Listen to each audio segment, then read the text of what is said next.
আপনি জুভেনাইল হোমে ছিলেন?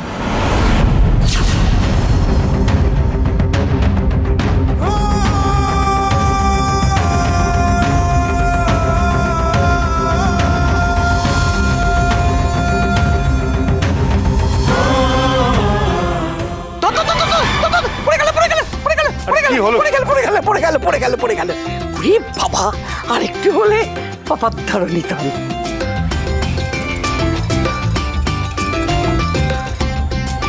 ঠাম্মি, থ্যাংক ইউ। আপনি ঠিক সময় এসে আমাকে বাঁচিয়ে দিয়েছেন, না তো এক্ষুনি আপনার ওই নাতি একটা কুরুক্ষেত্র বাতিয়ে দিত। কেন? কিসের কুরুক্ষেত্র? কিছু না, মানে ওই আর কি। কিছু না মানেটা কি? ঠাম্মি, এগুলো কি? এসব কেন? আরে কেন, আমরা তো খেয়ে এসছি, এবার তোর জন্য নিয়ে এসছি ফুচকা। খা খা খা। শিব, হ্যাঁ বলো। সবকিছু গুছিয়ে টুচিয়ে নিয়েছিস তো? হ্যাঁ বাবা, সব গুছিয়ে নিয়েছি। কিছু ভুলে টুলে যাসনি তো? না, না, না। দেখে নে ভালো করে। না না, আমি নিয়ে নিয়েছি সব। ঠাম্মি, আসি। মন খারাপ হয়ে যাচ্ছে। চললাম মেজদা।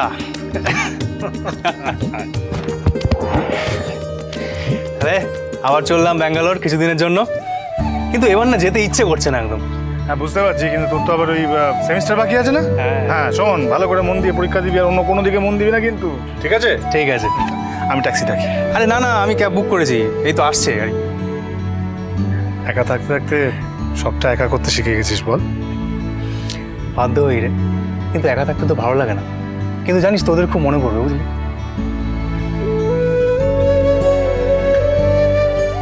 মেজদা, বৌদির খেয়াল রাখিস কিন্তু। আর বন্ধু, তুমি আমার মেজদার খেয়াল রেখো। বাবা, মেয়েটার এলেম আছে। হ্যাঁ, আমার এই ইন্ট্রোভার্ট ভাইটাকেও বন্ধু বানিয়ে ফেলেছে, দেখেছো? আচ্ছা বন্ধু, হ্যাঁ, তোমার সাথে কিন্তু আমার অনেক কথা আছে। কি কথা বলো না? এখন তো এত কথা বলার সময় নেই, তুমি বরং ফিরে আসো, তারপর সব কথা হবে, কেমন? ঠিক আছে, ডান। ডান। সারাক্ষণ ওর মাথায় কিছু একটা চলছে। না, এখানে বেশিক্ষণ থাকলে এই ঝগড়ুলিটা আমার পাশ নিয়ে আবার খোঁড়াখুড়ি করবে। আমার মাথা তাতে গরম হবে, আমি ওকে কিছু বলে ফেলবো, বাবা তাতে রেগে গিয়ে আমাকে আবার গাল বাজিয়ে দেবে। এবার তো আবার ঠামিও মারবে বলেছে। না বাবা। এই তো আমার ক্যাব চলে এসছে, আসি টামি, ঠিক আছে? মেজা, হ্যাঁ আসি রে। হ্যাঁ, আমি যাবো তোকে ছাড়তে। আরে তুই আবার শুধু শুধু যাবি কেন? হ্যাঁ, এই কোনো কথা হবে না, একদম না। আমি যাবো ছাড়তে, দেবো। একদম, যাক না, সঙ্গে যাক। হ্যাঁ, দেখেছিস, চল। বাবা, ঠিক আছে, চল। সাবধানে যাস ছোটদা। হ্যাঁ, তুইও সাবধানে থাকিস।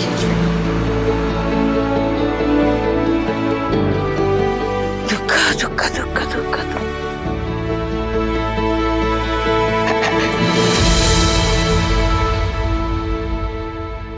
ঠাম্মি,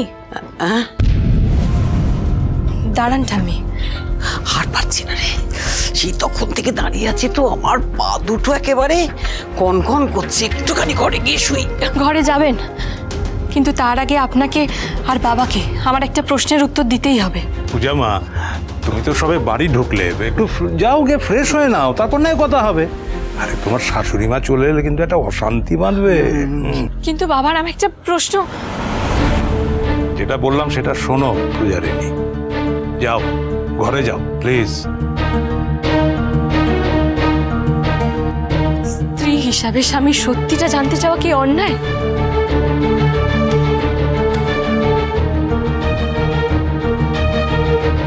আপনারা কেউ না বললেও আমি জানি আপনার মেজ নাতি জুভেনাইল হোমে ছিল, জেলে নয়। দেখো না বউ, সত্যি কোনোদিনও চাপা থাকে না। এই দেখো না, তুমি তো মাত্র কয়েকটা দিন এসেছো, এর মধ্যে কত কি জেনে গেছো। কিন্তু আমি তোমাকে এর বেশি কিছু বলতে পারবো না, কারণ আমি নিজেই জানি না। ঠাম্মি, ঠাম্মি, প্লিজ ঠাম্মি। এখানে আবার পা ধরাধরি করে কি হচ্ছে? নতুন কোনো নাটক নাকি? ঠাম্মি, বিয়েটা আমার কাছে ছেলে খেলা নয় ঠাম্মি, আমাকে আপনারা সাহায্য করুন।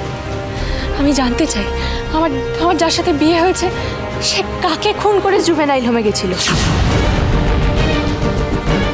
আমাকে বলুন না ঠাম্মি, প্লিজ ঠাম্মি, কি এমন হয়েছিল ঠাম্মি যে উনি শৈশবে একজনকে মৃত্যুর মুখে ঠেলে দিয়েছিলেন?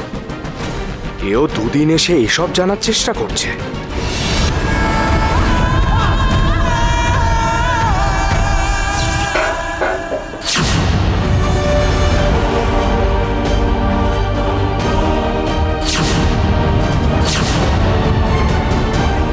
এ কি, উনি লুকিয়ে আমাদের কথা শুনছিলেন? সোমনাথ, আড়াল থেকে আড়ি পেতে আমাদের কথা শোনার কোনো প্রয়োজন ছিল না। যাকে শুনেই যখন ফেলেছিস তখন তোর মায়ের কাছে গিয়ে আবার নুন মশলা সহযোগে পরিবেশন করিস না, কারণ তোর মা তো এমনিতেই না বউকে সারাক্ষণ অপমান করে চলেছে, সেটা আর বাড়তে দিস না।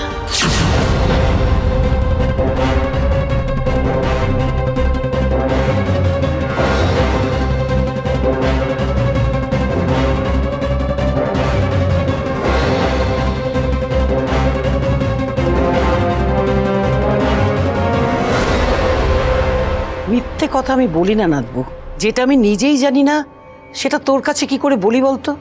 মহারাজ আমাকে কোনোদিনও বলেনি যে ও সত্যি কি করেছিল, কার ক্ষতি করেছিল, কেন ক্ষতি করেছিল।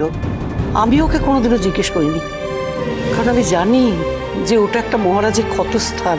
আমি কখনো চাইনি যে বারবার আঘাত করে ওই স্থানটাকে খুঁচিয়ে রক্তাক্ত করা। আমি শুধু তোমাকে একটা অনুরোধ করব, এই কথা ওকে জিজ্ঞেস করে তুমি আর ওকে কষ্ট দিও না।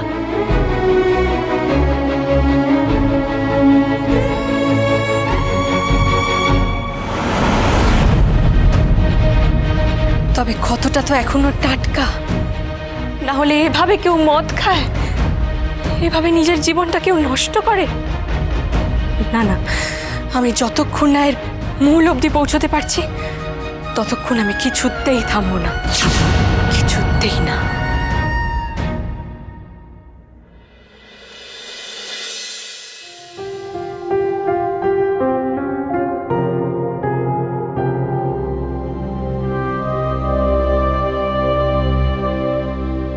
অবশ্য আমার দিকে একটা ড্রয়ার আছে, সেখানে দয়া করে হাত দেবেন না, আমার নিজস্ব দরকারি জিনিসপত্র থাকেও না। হ্যাঁ,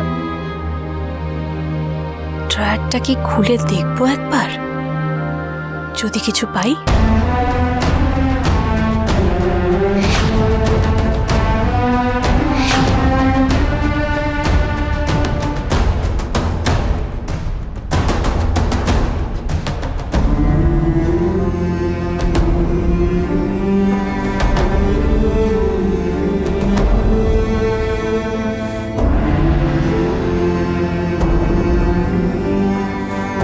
আমার সোনা ছেলে মহারাজ, মহারাজ ইজ মাই প্রপার্টি।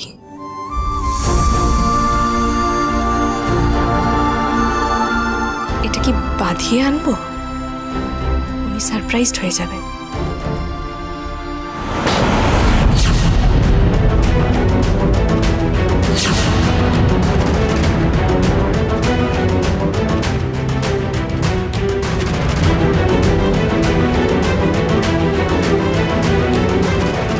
গুন্ডাটা কি আবার মদ খেয়ে এসেছে? দেখে তো তাই মনে হচ্ছে।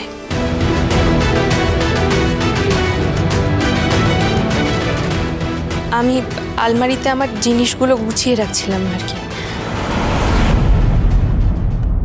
ওভাবে কি দেখছেন, বিশ্বাস হলো না?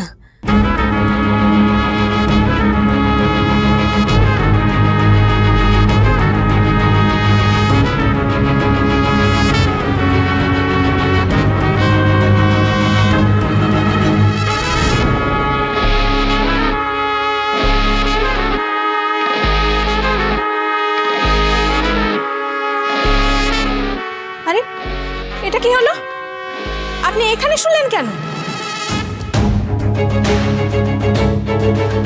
আরে এই বিছানা তো আপনি ভাগ করেই দিয়েছেন, তাহলে ওখানে গিয়ে শুন। আরে খালি মেঝেতে শোবেন না, ওটা তো ঠান্ডা লেগে যাবে, এমনিতেই স্যাঁতস্যাঁতে বর্ষাকাল। অদ্ভুত তো।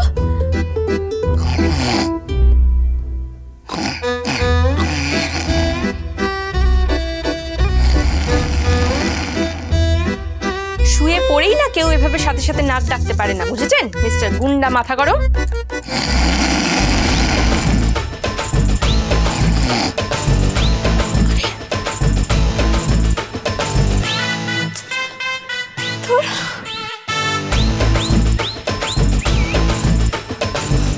ভগবান, ধুর, ধুর।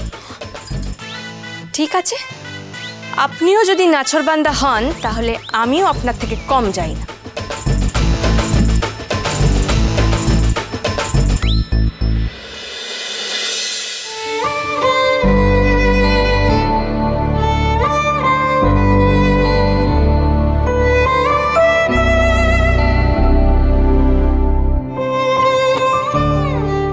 আমি মরে যাব, তবু আমার মুখ দিয়ে সত্যিটা বেরোবে না। এটা আমার জন্মদাত্রীর প্রতি আমার কৃতজ্ঞতা।